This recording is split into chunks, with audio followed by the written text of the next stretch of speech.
My name's Shawn from Los Angeles, California.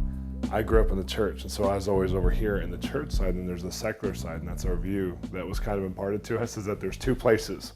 You know, they're not one, they're not a combined place. And so, I felt that way probably until I was around 27, 28, and then in 2001, dramatically, I had an encounter.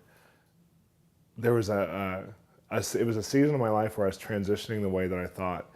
And I didn't know how much God was transitioning that, and I knew He was giving me language that would help people also to transition who've been in the church for a long time. And I started to see how God looks down on the earth, and He doesn't see secular Christian, He sees kingdom. He sees both things and how His kingdom can go in both arenas equally as strong and powerful without measure. And so in the encounter that I had a man come in the room at 6 in the morning while I was asleep, thought it was a real man, woke up, startled at the foot of my bed. I look at him and I'm like, oh my gosh, there's a man in here. What is this? And your mind's racing going, what's going on? And I wanted to say something like, who are you? But then I'm thinking, this could be one of those encounters. This could be an encounter of a God kind. Is this a real man who broke into the house? He looks like he's here for a purpose. He didn't feel unsafe. And all of a sudden I hear a voice right here from this side of my head. And it said, welcome the minister of finance of the kingdom. And honestly, I didn't even equate it until afterwards. I was doing research on what that term minister of finance was. I didn't even know each government had one. I didn't even know that much about it. So I'm thinking, why is he here visiting me? That's the first thought that I had. And I knew it was an angel. And so this angel was standing there, and I was thinking, a million miles an hour, what do I do, what do I do, what do I do? And then I just thought, this is God's gig. I'm just going to rest in this and just see what happens. I don't know what God wants to do with this. And he walked over to the side of my bed. He didn't communicate for a long time, but he did things and showed me things. Like he would point and a vision would appear or something would happen and I would see different things. He took me into an experience. I was standing on one of the mountains in Israel, and I'm looking down, and it was when Solomon was building his temple. And it was, you have to realize I'm back in history looking at this ancient temple. It was technology that's so archaic and ancient. And Solomon was finally building the temple that David was promised that he would be able to be built.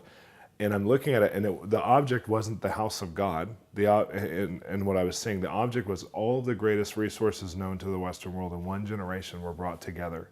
In one generation, they were brought together to be a picture of God dwelling with His people. Everything was the absolute best that was known to man, because at that point, Solomon had lived with such great favor of God that he'd been accumulating great wealth. And so there'd never been wealth like what Solomon had in all of history.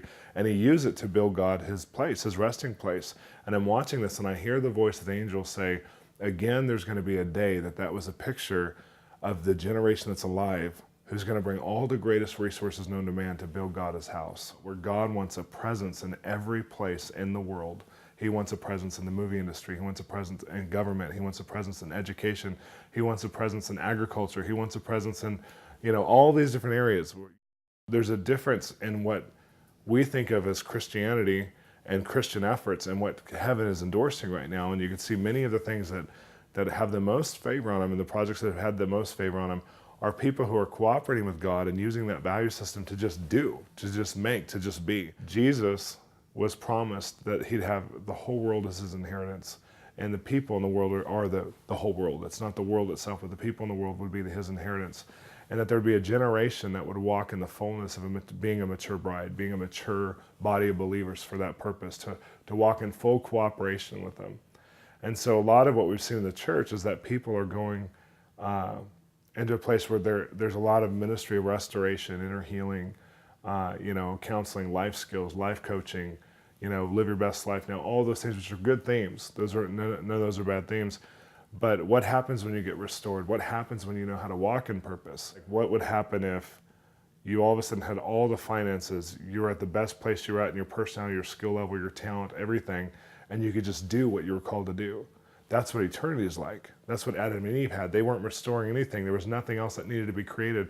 It was free access. I was focused on ministry, which much of the church ministry I was involved with was restoring or prophesying destiny or awakening people to their passion for Jesus. But what happens when you have all those things?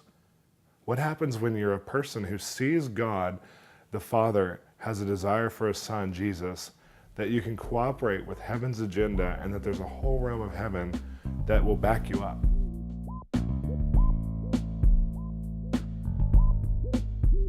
Christians know the times and the seasons. That's what we're called to know, the times and the seasons we're living in. We're called to be the stewards of the earth. And so commodities and stocks are important to that process. We're called to cooperate no matter what with what God's doing on the earth and all of the resources, all of the commodities, all of the business, and so some people are being called right now to work as stockbrokers. Some people are called right now to buy into stocks and to invest. And there's, because of the scriptures in the Bible about the wealth of the wicked is stored up for the righteous, everybody's been talking about what does that look like?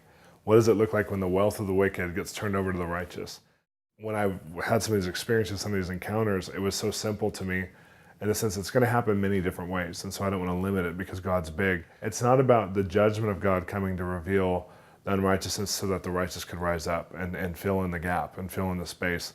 The transfer of wealth is when people are hearing God, knowing where to invest and knowing what to create.